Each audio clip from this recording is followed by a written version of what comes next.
الحمد لله العزيز العزة والعلا والصلاة والسلام على سيد الأنبياء شمس الضحى بدر الدجى نور الهدى منبع الجود والعطاء أما بعد أعوذ بالله من الشيطان الرجيم بسم الله الرحمن الرحيم والآخرة خير وأبقى صدق الله العظيم وصدق رسوله النبي الكريم ونحن على ذلك لمن الشاهدين والشاكرين والحمد لله رب العالمين إن الله وملائكته يصلون على النبي يا أيها الذين آمنوا صلوا عليه وسلموا تسليما الصلاة والسلام عليك يا سيدي يا رسول الله وعلى آلك وأصحابك يا سيدي يا حبيب الله الصلاة والسلام عليك يا سيدي يا نبي الله وعلى آلك وأصحابك يا سيدي يا رحمة للعالمین۔ تمام تعریفیں حمد اور ثنا اللہ جل مجدہ الکریم کے لیے، درود و سلام نبی اکرم نور مجسم شفیع معظم احمد مجتبیٰ جناب حضرت محمد مصطفیٰ صلی اللہ تعالی علیہ وسلم کی ذات والا صفات کے لیے حمد و صلات کے بعد اسٹیج پہ جلوہ فرما علماء کرام، حاضرین و سامعین، ہمارے قاری صاحب کے والد گرامی انتقال کر گئے، ان کے ختم چہلم شریف کی یہ تقریب ہے۔ اللہ مرحوم کو کروٹ کروٹ جنت عطا فرمائے اور جوار رحمت میں وسیع جگہ نصیب فرمائے۔ دنیا کے اندر کئی عقیدوں کے، کئی مذاہب کے لوگ پائے جاتے ہیں، اور کچھ عرصے سے تیزی کے ساتھ دنیا کے اندر اس بات کو پرموٹ کیا جا رہا ہے کہ آزادی رائے کے ساتھ اپنی مرضی کے ساتھ زندگی گزاریں، کسی چیز کے آپ پابند نہ رہیں، مرضی کریں، اپنی طبیعت کے مطابق اپنے اوقات کو گزاریں۔ یاد رکھیں کہ اسلام عین انسان کی فطرت کے مطابق اسے ساری باتیں ارشاد فرماتا ہے۔ اسلام نے ہمیں یہ بتلایا ہے کہ تم یہاں آنے سے پہلے بھی کہیں تھے اور یہاں سے جانے کے بعد بھی تم نے کہیں جانا ہے۔ اگر جزا اور سزا کا تصور ختم ہو جائے نا، کہ مظلوم کو قیامت میں انصاف نہ ملے، ظالم کو سزا نہ ملے، تو پھر اس دنیا میں لوگ شترے بے مہار ہو جائیں گے، ایک دوسرے کو کاٹ کاٹ کے کھائیں گے۔ پھر تو یہاں کوئی آدمی کسی بھی جگہ قرار نہ پا سکے گا، اس کو پتہ ہے کہ جو ہے یہیں پہ ہے، ظالم ظالم ہی رہ جائے گا اور مظلوم مظلوم۔ اسلام نے ایک تصور دیا ہے، وہ تصور ہے آخرت کا تصور، اور یہ وہ تصور ہے کہ جس پر اسلامی عقیدے کی بنیاد کھڑی ہے کہ تم نے مرنا ہے، پھر تم نے اللہ کی بارگاہ میں حاضر ہونا ہے، پھر تمہارے لیے جزا اور سزا کا فیصلہ ہونا ہے۔ ہمارے ہاں کچھ لوگ یہ سمجھتے ہیں کہ فلانا آدمی جب اپنے ڈرائنگ روم کے اندر تھا تو اس کے پاس بڑی آسانیاں تھیں، جب وہ اپنے کمرے میں تھا تو اس کے پاس بڑی سہولیات تھیں، بیڈ لگا ہوا تھا، گرمیوں میں اے سی تھا، سردیوں میں ہیٹر تھا۔ اب وہ قبر میں جائے گا تو اس کے ساتھ کیا بنے گا؟ اور نفسیاتی دباؤ دیا جاتا ہے اس بات پر کہ بڑی تنگ ہے قبر، بڑی مشکل ہے قبر۔ ہے صحیح مشکل، بڑی تنگ ہے، پر اس کے لیے جس نے تیاری کوئی نہیں کی،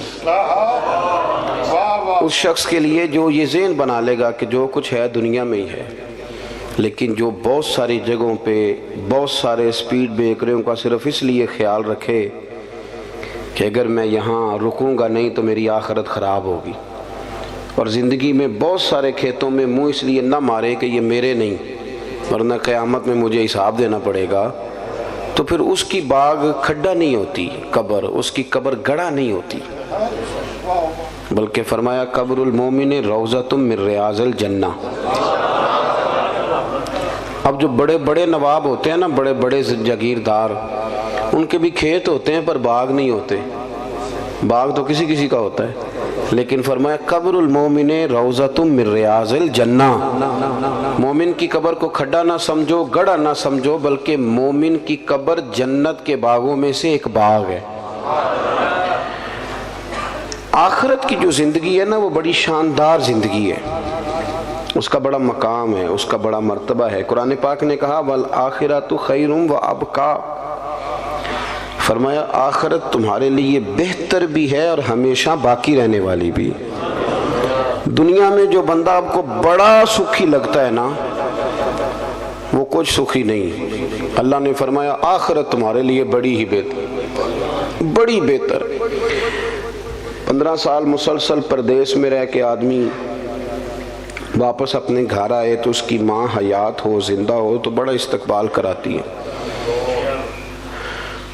اس کا دل کرتا ہے مکان ہی آج نیا بنا دوں، میرا بیٹا 15 سالوں کے بعد آ رہا ہے، بڑا بندوبست کرتی ہے۔ لیکن میرے دوستو یاد رکھنا، ماں بڑا پیار کرتی ہے، پر جب بندہ مر کے قبر میں جاتا ہے تو اللہ کی رحمتیں اس سے بڑھ کر کہیں اس کا استقبال کرتی ہیں،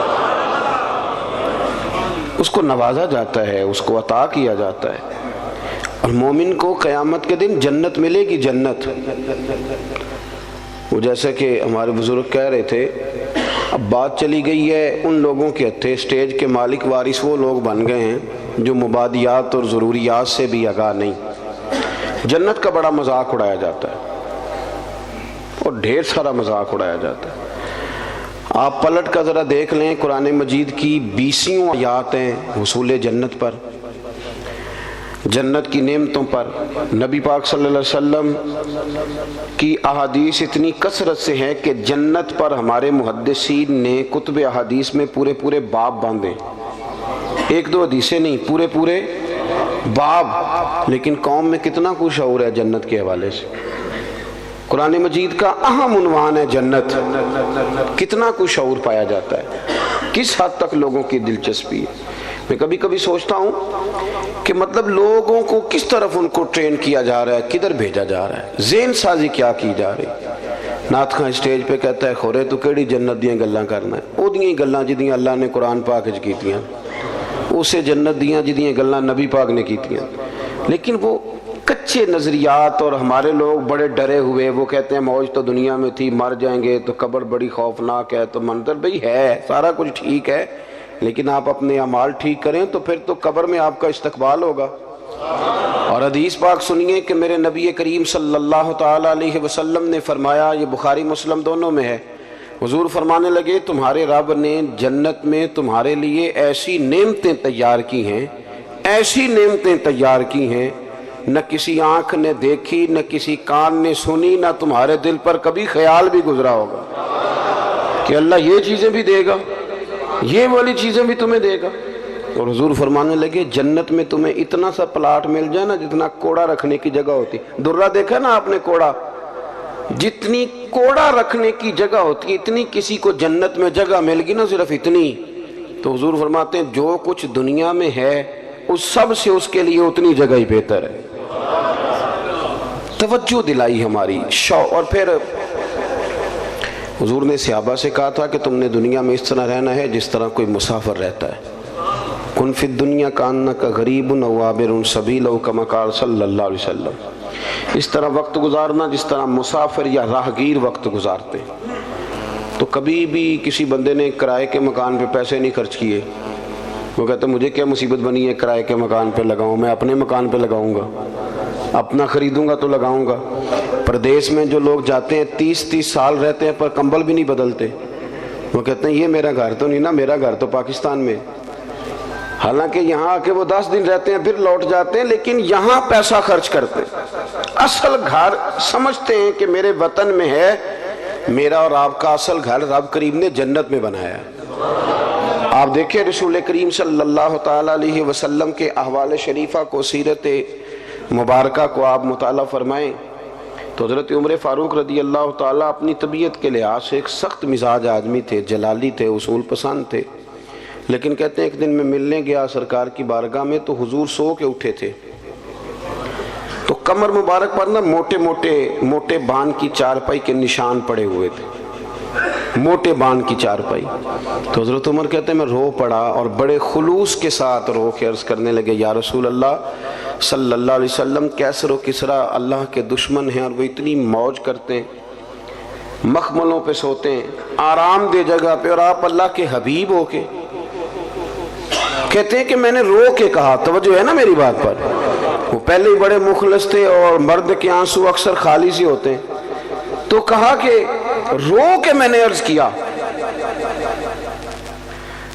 تو سرکار دو عالم صلی اللہ علیہ وسلم نے مجھے شاباشی نہیں دی، یہ نہیں فرمایا کہ اللہ تیری محبت قبول کرے، یہ نہیں فرمایا کہ تیرا پیار اپنی جگہ ٹھیک ہے، بلکہ نبی کریم نے آپ میں جس طرح بات سمجھانا چاہتا ہوں اس کو ذرا اس پہلو میں لینا. یہ نہیں فرمایا کہ عمر کوئی نہیں اللہ خیر کرے میں سکون میں، یہ بھی نہیں فرمایا. حضرت عمر کہہ رہے ہیں کہ یا رسول اللہ صلی اللہ علیہ وسلم اللہ کے دشمن بڑے آرام میں ہیں اور آپ تکلیف میں ہیں، تو حضور حضرت عمر سے کیا کہتے ہیں؟ سرکار فرماتے ہیں عمر کیا تم یہ پسند نہیں کرتے کہ وہ دنیا میں تھوڑی بہت موج کر لیں اور آخرت میں ذلیل ہو جائیں، اور ہم دنیا میں تھوڑی تکلیف برداشت کریں اور آخرت کی ساری عزت اللہ ہمیں ہی عطا کر دے؟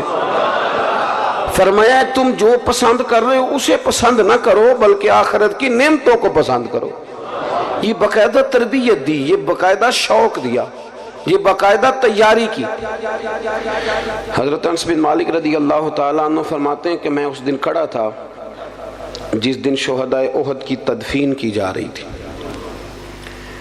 تو حال یہ تھا کہ حضرت صفیہ رضی اللہ تعالیٰ عنہ نبی پاک صلی اللہ علیہ وسلم کی پھپھو جان، انہوں نے جب دیکھا نا کہ میرے بھائی حضرت امیر حمزہ کا سارا وجود کاٹ دیا گیا، تو وہ 2 کپڑے لے کے آئیں کفن کے لیے. تو کہا کہ یا رسول اللہ صلی اللہ علیہ وسلم میرے بھائی کو اس میں کفن دے دیں. تو اللہ کے محبوب صلی اللہ علیہ وسلم کفن دینے لگے تو ساتھ ہی حضرت مصعب ابن عمیر کی لاش مبارک پڑی تھی، وہ بھی شہید ہو گئے تھے. تو سرکار فرمانے لگے پھپھو میرا دل نہیں مانتا کہ اپنے چچا کو تو 2 کپڑوں میں غسل دے دوں اور مصعب ابن عمیر کو ایسے ہی دفن کر دوں. تو پھپھی کہنے لگی کہ حضور آپ اس طرح کریں، ایک کپڑا انہیں دے دیں اور ایک انہیں دے دیں. اب ایک کپڑا چھوٹا تھا ایک بڑا تھا، اللہ کے رسول نے بڑا کپڑا حضرت مصعب ابن عمیر کو دیا، چھوٹا کپڑا حضرت امیر حمزہ کو دیا. فرمایا میں ہم اس کے وارث ہیں، یہ ہمارے خاندان کا ہے، تو ہم دوسروں کے لیے قربانی دیں گے، اظہار کریں گے. لیکن وہ بڑا کپڑا دیا تو وہ بھی حضرت مصعب ابن عمیر کو پورا نہیں تھا، حضرت امیر حمزہ کو بھی پورا نہیں تھا. اگر سر ڈھانپتے تھے تو پیر ننگے ہو جاتے تھے، پیر ڈھانپتے تھے تو سر ننگا ہو جاتا تھا. قربان جائیں. حضرت انس بن مالک کہتے ہیں لوگ یہ منظر دیکھ رہے تھے اور رو رہے تھے، پر حضور نے ایک فکرہ کہا تو ہماری سوچیں بدل دیں. فرمایا کیوں پریشان ہوتے ہو، انہیں دفن کرو، تم قبر پہ مٹی ڈال کے سائیڈ پہ ہو جاؤ، اللہ ابھی انہیں جنت کا لباس عطا کر دے. بھی 1 منٹ کی بات ہے، انہیں جنت کا لباس ملے گا اور شاندار لباس ملے گا اور اعلیٰ لباس ملے گا، اور وہ ملے گا جو میرا رب اپنے فضل سے عطا فرمائے گا. آخرت کی جو نعمتیں ہیں، جو شانیں ہیں، حضور نے انہیں بیان کیا ہے. رسول کریم صلی اللہ علیہ وسلم فرماتے ہیں کچھ لوگ ایسے ہوں گے قیامت کے دن جن کے چہرے چمکیں گے، تو انبیاء پوچھیں گے یہ کون ہے، تو انہیں بتایا جائے گا یہ مدینے والے محبوب کے وہ غلام ہیں جو وضو کیا کرتے تھے، تو آج وہ جگہیں چمک رہی ہیں. قیامت ہمارے ہاں نا اطمینان قلبی نہیں. آپ یقین کریں کہ وہ کوئی بندہ بھی اگر ہمارا یہ ذہن بن جائے نا کہ دیوار کے اس پار میری جائیداد ہے، دریا کے اس پار، تو جتنی مرضی مشقت کرنی پڑے لوگ دریا پار کریں گے. میری اپنی جائیداد ہے، میرا گھر ہے، میرا بینک بیلنس ہے، میں نے جانا ہی جانا ہے. جد و جہد کرتے ہیں لوگ، لیکن اس پر ہم کیوں نہیں یقین رکھتے کہ قبر کے اندر اللہ نے میرے لیے باغ تیار کیا ہوا ہے، میرے لیے بڑی آسانیاں تیار کی ہوئی. صحابہ کو نا انشراح صدر حاصل ہو گیا تھا، انشراح صدر، دل گواہی دیتا تھا کہ واقعی نا ہمارے لیے. جب احد کی جنگ ہو رہی تھی تو حضرت انس بن نضر رضی اللہ تعالیٰ عنہ، یہ حضرت انس بن مالک کے چچا ہیں، تو جب کافروں نے یہ خبر اڑا دی کہ سرکار کو شہید کر دیا گیا تو صحابہ کے حوصلے کچھ پست ہوئے. تو حضرت انس بن نضر پتہ کیا کہتے تھے لوگوں سے؟ کہتے تھے پیچھے نہ جاؤ، تلواریں اٹھاؤ اور آپ فرماتے تھے وہ جس جنت کی حضور نے ہمیں خوشخبری دی ہے نا، فرماتے تھے اللہ کی عزت کی قسم مجھے احد پہاڑ کے اندر سے اس جنت کی خوشبو دنیا میں ہی محسوس ہو رہی ہے۔ انشراح صدر ہو گیا تھا کہ آخرت میں اللہ نعمتیں دے گا۔ اور وہ چیزیں دیکھیں نا، جو آدمی سائیکل چلاتا ہے رات کو خواب میں بھی اسے، ہمارے ایک بزرگ ہیں تو انہوں نے بیان کیا کہ امام جلال الدین سیوطی رحمۃ اللہ علیہ کو جاگتے ہوئے 72 مرتبہ رسول کریم کی زیارت نصیب ہوئی۔ تو آپ تو خیر بڑے خوبصورت لوگ ہیں، آپ نے سبحان اللہ کہا ہے، پر جنہ کور کے ویکھے ہونا بھی میں تکیا ہے، جنہ کوریا ہے، یہ بھی ایک دور ہے۔ اب کرامت پہ لوگ نا تھوڑا گھورتے ہیں، یہ کیسے جی؟ تو بڑی صاف سی بات ہے میرے بھائی، محدثین کو، علماء کو، بزرگوں کو ہوں مخلص، انہیں زیارت ہوتی ہے۔ وجہ اس کی یہ ہے کہ جو بندہ سائیکل چلائے، اگر رات کو خواب میں وہ سائیکل چلاتا ہے کہ نہیں؟ میری طرف دیکھیں جی، میری بات سنیں۔ اور اگر وہ شخص دن میں کوئی کام کرے تو رات کو خواب میں بھی وہی کام کرتا ہے، تو جو سارا دن رسول اللہ کی حدیث پڑھے اور نبی پاک کا دین پڑھائے اور سیرت میں رہے، میری عمر مدینے دے ٹبیاں دی تصویر بناؤندیاں گزر گئی، تو جو اپنا سارا وقت اسی میں بتاتا ہے نا، ہو مخلص، اس کا نظریہ یہ ہو کہ میں محبوب کی باتیں کر رہا ہوں، تو جو سارا دن محبوب کی باتیں کرتا ہے وہ خواب میں بھی محبوب کی باتیں کرتا ہے۔ تو اس میں رٹا ڈالنے کی تو بات ہی کوئی نہیں۔ تو انشراح صدر ہو، انہیں تو خواب بھی جنت کے آتے تھے، جگہ انہیں پتا تھا کہ ہم نے جنت میں جانا ہے۔ ہمارا مزاج نہیں، ہم کہتے ہیں اوہ مر گئے تو سلسلہ ختم، کیونکہ ہم نے ساری سیاست ہی دنیا داری کے لیے کی ہوئی ہے، ہم نے سارا منصوبہ ہی دنیا کے لیے، ظاہر ہے جو ہم نے جمع کیا ہے، جس ماحول کے لیے جمع کیا، جب وہ ماحول ختم ہوا تو وہ کام بھی ختم ہوا۔ اللہ کے بندے تو بڑا خزانہ جمع کرتے تھے آخرت کے لیے، تیاری کر کے رکھتے تھے، تو پھر ظاہر ہے انہیں خواب بھی اسی کے آتے تھے۔ بخاری شریف میں حدیث ہے، ایک خاتون سرکار دو عالم صلی اللہ علیہ وسلم کی بارگاہ عالی مرتبت میں حاضر ہوئیں، انہیں مرگی کا مرض تھا۔ مرگی کا مرض اعصابی ہوتا ہے، ہمارے ہاں جو پٹھوں کی تکلیف ہوتی ہے نا، تو اس کے لیے نیورو سرجن سے علاج کرایا جاتا ہے۔ نیورو سرجن بنیادی طور پہ دماغ کا ڈاکٹر ہوتا ہے، لیکن چونکہ اعصاب سارے کاؤنٹ ہوتے ہیں پورے وجود میں، تو پھر وہ اعصابی تناؤ جو ہے اس کو وہ دیکھتا ہے، اس کو چیک کرتا ہے، اور باقی ساری چیزوں کو اسی پر پھر وہ استدلال کرتے ہیں اور اس کا علاج کرتے ہیں۔ تو اعصابی مرض ہے، جب کسی کو مرگی ہوتی ہے تو وہ بندہ بے ہوش ہو جاتا ہے اور اس کا سارا وجود اس کے کنٹرول میں نہیں رہتا، وہ بیچارہ بے بس ہو جاتا ہے۔ تو کتنی بڑی تکلیف ہوتی ہے، اور انسان بیمار ہو اور پھر مرگی سے بیمار ہو۔ تو وہ خاتون حاضر خدمت ہوئی تو عرض کرنے لگی، یا رسول اللہ صلی اللہ علیہ وسلم مجھے مرگی ہے، حضور میں بڑی تکلیف میں ہوں، مہربانی فرمایا میرے لیے دعا کر دے۔ اب اللہ کے رسول نے کیا فرمایا؟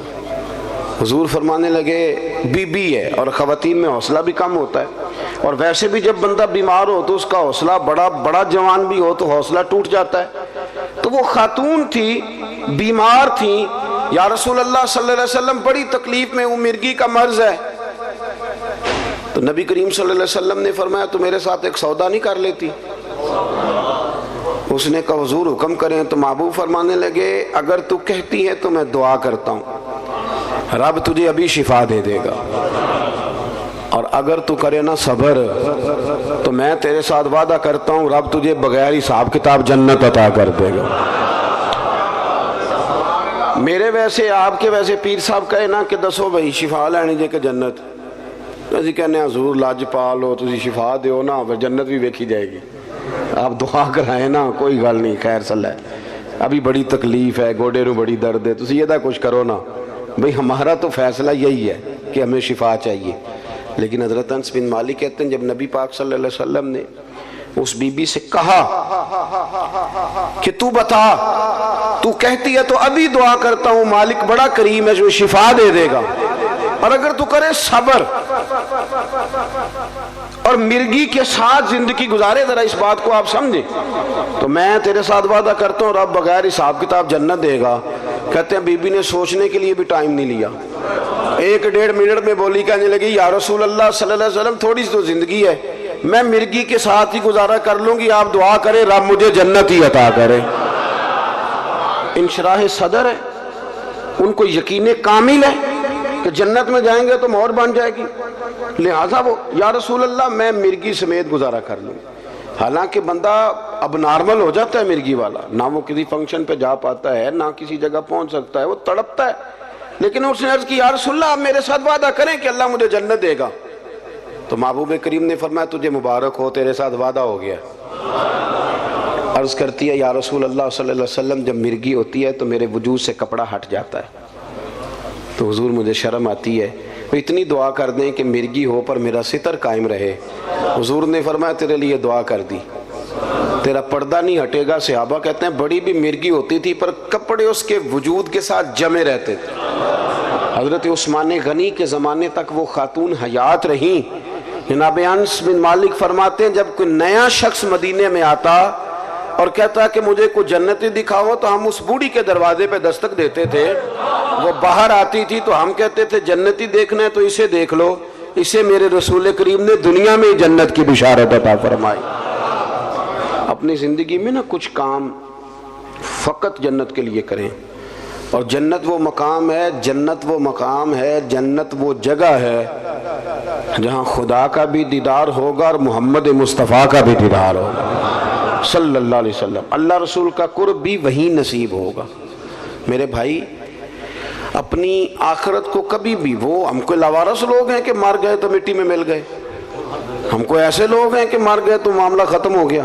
اقبال کہتے ہیں موت کو سمجھے ہے غافل اختتام زندگی، یہ ہے شام زندگی، یہ ہے شام زندگی، پھر صبح دوام زندگی، اس کے بعد جو زندگی آئے گی وہ ہمیشہ رہنے والی آئے گی، ہمیشہ۔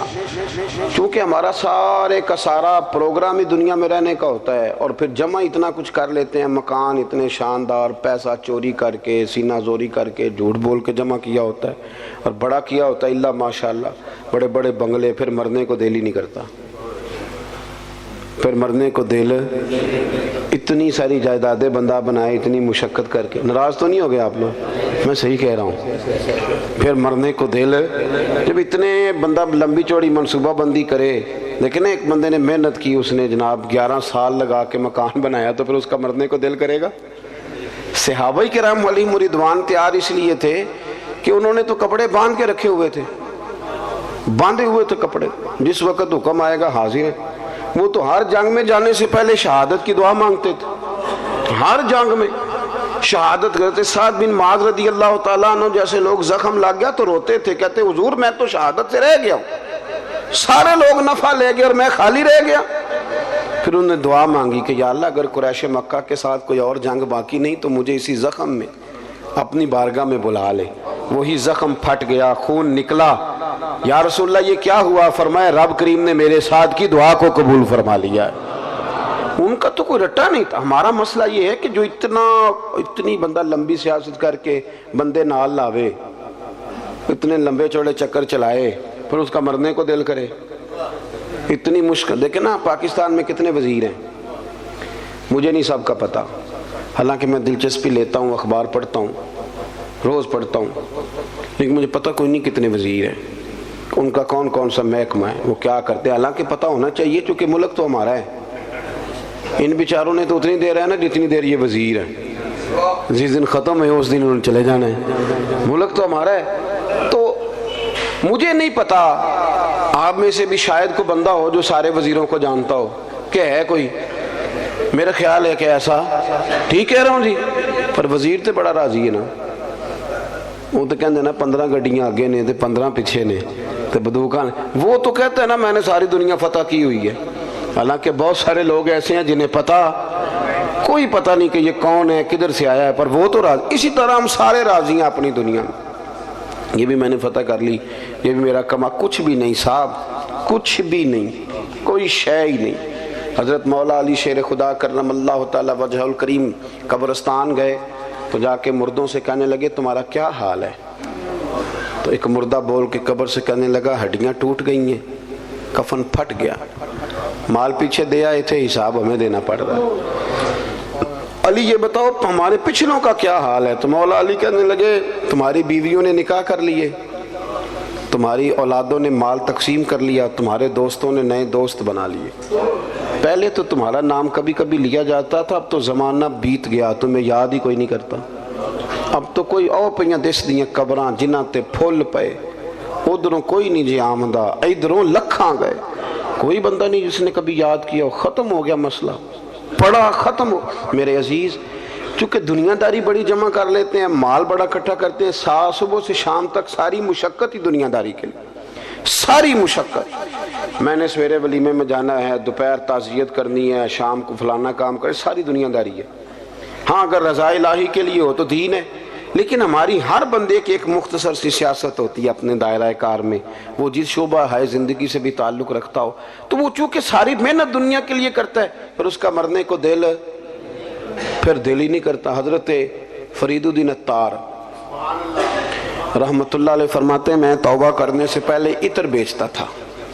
عطار، عطر کا کاروبار بڑا مہنگا ہے آج بھی عرب شریف میں۔ آپ مدینہ شریف جائیں نا تو سونے والی دکان کے بالکل سال خوشبو والی دکان ہوتی، یعنی جتنا کرایہ سنار دے رہا ہے اتنا ہی خوشبو والا بھی دے رہا ہے۔ ایک مہنگا ترین کاروبار ہے پوری دنیا میں۔ تو کہتے ہیں میں بڑا امیر آدمی تھا تو میں نے عطر کی دکان بنا لی، میں عطار تھا تو بڑا خوبصورت میں نے ہال بنا کے اس کے اندر میں نے بڑا زبردست ڈسپلے کیا اور میں نے خوشبوئیں اس کے اندر لگائیں۔ میں اپنے کام میں لگا ہوا تھا تو کبھی کبھی ضمیر کہتا تھا یار یہ دنیا داری ہے چھوڑ دے۔ اللہ والوں سے پیار بھی بڑا تھا، ان کی تذکرۃ الاولیاء دیکھیں تو پتہ چلا انہیں بڑی معرفت ہے رب کے بندوں کی۔ تو کہتے طبیعت بھی مائل ہوتی تھی پر وہ بندے خول نہیں نہ توڑتے ساری زندگی، حق پہچان کر بھی حق کے قریب جا نہیں سکتے، چونکہ خول کون توڑے، دنیا داری کا، برادری کا، قبیلے کا کون توڑے۔ فرمانے لگے کہ ایک دن نا میں دکان میں بیٹھا تھا تو ایک بزرگ آ گئے سادے سے، تو کبھی کوئی خوشبو دیکھتے، کبھی کوئی خوشبو دیکھتے، کبھی کوئی خوشبو دیکھتے۔ تو سیل مین کی عادت ہوتی ہے نا جی کیا حکم ہے کیا چاہیے، وہ لا لا کے چیزیں دکھاتے ہیں، اچھے سیل مین کا طریقہ ہوتا ہے۔ تو فرماتے میں نے نا تھوڑی دیر تو بابا جی کو موقع دیا کہ وہ تلاش کر لیں، پھر میں سمجھا کہ کوئی گاہک ہے اور کوئی چیز تلاش کر رہے ہیں جو مل نہیں رہی۔ تو کاؤنٹر کے اندر بھی میں نے شیشیاں رکھی ہوئی تھی، تو میں نے بابا جی سے کہا بزرگوں کیا تلاش کر رہے ہیں، کیا دیکھ رہے ہیں، مجھے بتائیں میں پیش کرتا ہوں۔ کہتے بابا جی تھوڑی دیر چپ کر گئے، پھر غور سے میرا چہرہ دیکھا، کہنے لگے پتر میں تو صرف یہ دیکھ رہا ہوں کہ تیری جان بڑی مشکل سے نکلے گی۔ تو کہتے ہیں مجھے، میں دنیا دار تھا، دنیا دار کو نصیحت کریں تو اسے غصہ ہی آتا ہے، مجھے غصہ آیا۔ میں نے کہا جی کیوں مشکل سے نکلے گی؟ تو کہنے لگے یار تو نے مال ہی بڑا جمع کیا ہوا، جب تم مرنے لگے گا کبھی یہ بوتل یاد آئے گی، کبھی یہ والی یاد آئے گی، کبھی یہ والی یاد آئے گی، کبھی فلانے بینک والا اکاؤنٹ پریشان کرے گا، کبھی دوسرا کرے گا، کبھی وہ والی زمین، کبھی تو کیسے مرے گا، تیرا تو مرنے کو دل ہی نہیں چاہے، تو نے تو دنیا داری۔ کہتے ہیں اور غصہ لگا مجھے بابے کی بات کا، تو میں نے پورے غصے میں کہا بابا اچھا اسی کہتے نہیں تو اپنی قبر جانا ہے، میں نے کہا میری مشکل سے نکلے گی تو تیری کیسے نکلے گی؟ تو کہتے ہیں بابا جی کہنے لگے ادھر آ کاؤنٹر سے باہر بتاؤں کیسے نکلے گی، ادھر آ باہر۔ کہتے ہیں میں بابا جی کے قریب آیا تو بابا جی کہنے لگے دکھاؤں تجھے کیسے نکلے گی؟ میں نے کہا دکھائیں۔ وہ فرش پہ لیٹ گئے، کلمہ پڑھا اور ان کی روح پرواز کر گئے۔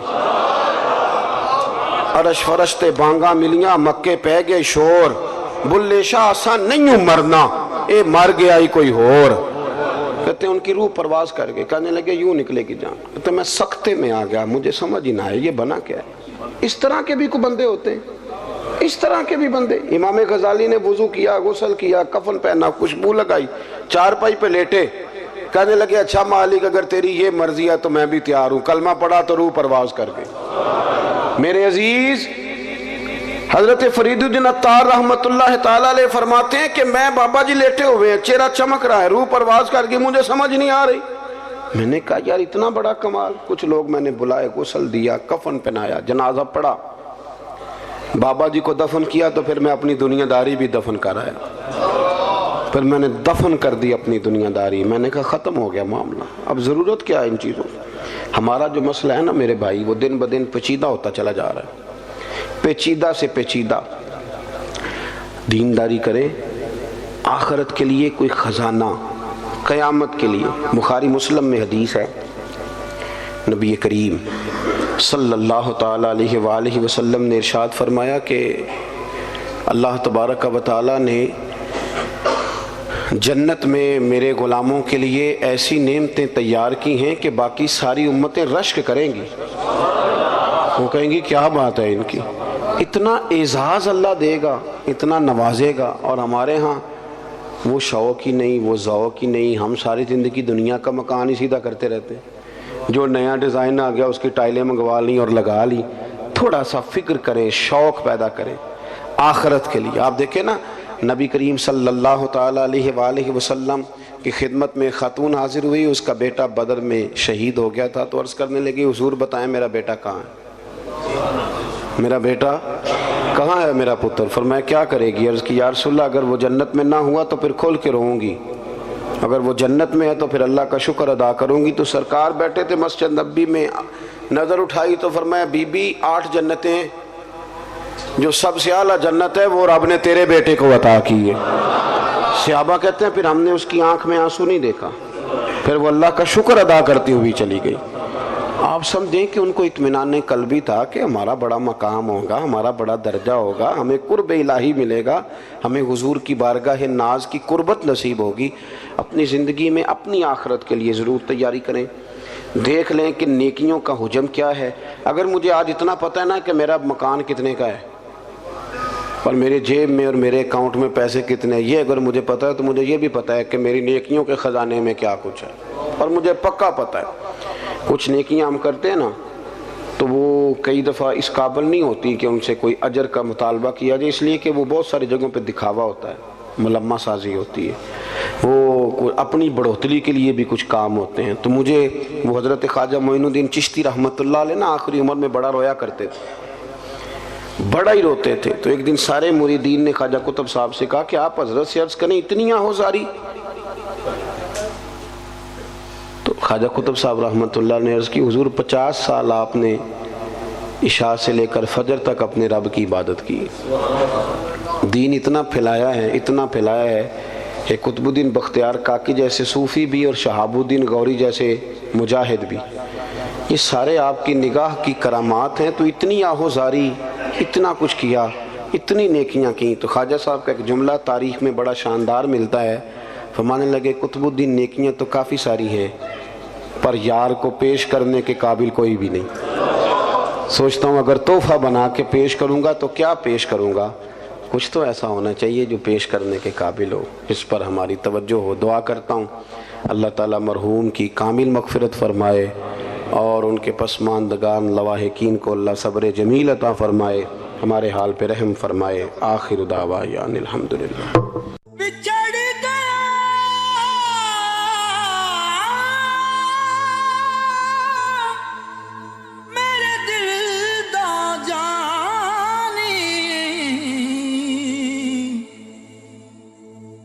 میں ککھوں وانگر رل گئی، پھلاں نال نازک جندڑی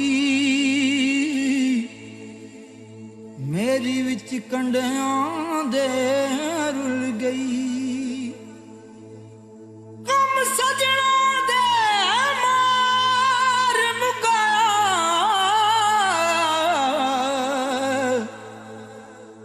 تے میں اتھروں بن کے ڈل گئی، ایک مایا تیری یاد نہ بھول دی، باقی ہر شے جگ دی بھول گئی۔